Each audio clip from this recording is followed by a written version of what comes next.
Alors moi je suis vraiment venue apporter un soutien symbolique avec de nombreuses autres personnes qui sont là aujourd'hui à Assa Traoré parce qu'elle mène une lutte depuis 5 ans qui est une quête de vérité et que malheureusement c'est elle qui se retrouve devant les tribunaux aujourd'hui pour avoir simplement posté un message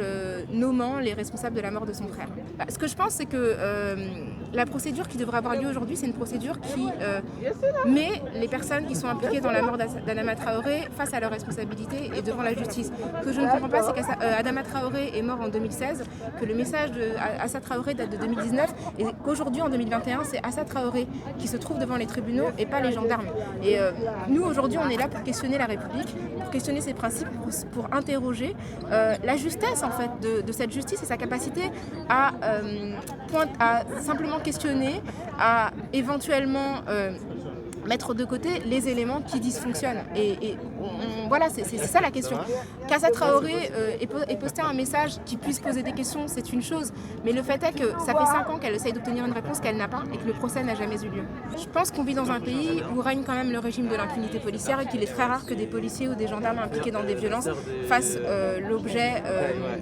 tout simplement de sanctions. Et le problème, c'est que beaucoup de réglementations internes à la police est le fait de leur père en fait, et que la justice en fait condamne très rarement des policiers qui sont impliqués dans des morts brutales comme c'est le cas aujourd'hui. Et enfin là c'était des gendarmes, mais voilà, moi je pense que c'est ça qu'on questionne aussi, c'est de pouvoir être des citoyens, des citoyennes, être en sécurité, que nos frères, nos cousins, nos pères soient en sécurité lorsqu'ils arpentent les rues de leur pays. C'est vraiment ce qu'on demande, c'est la sécurité et que la police, la gendarme ne soit pas une menace pour les citoyens, mais véritablement des personnes qui protègent, qui nous protègent, parce que nous faisons tous partie de la même entité nationale. C'est pas normal qu'on vive dans un pays où en fait les personnes qui sont impliquées dans des drames comme cela ne sont pas placées face à leurs responsabilités.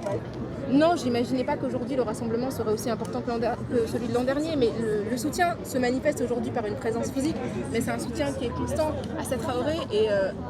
en permanence attaqué dans les médias français, mais en réalité, ce qu'on peut voir sur les réseaux sociaux, ce qu'on peut voir d'ailleurs ici aujourd'hui, c'est que la jeune génération est extrêmement présente, la soutient de manière massive et d'une certaine manière, c'est la diversité du peuple français qui est présente aujourd'hui et qui est vraiment l'inverse contraire de la campagne de diffamation qu'on peut voir dans certains médias qui s'acharnent de manière disproportionnée sur Assa Traoré, qui tend à oublier qu'on a aujourd'hui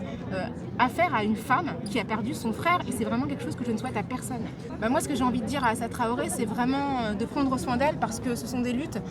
dont le coût est invisible. C'est une personne qui a investi énormément de choses, y compris très personnelles,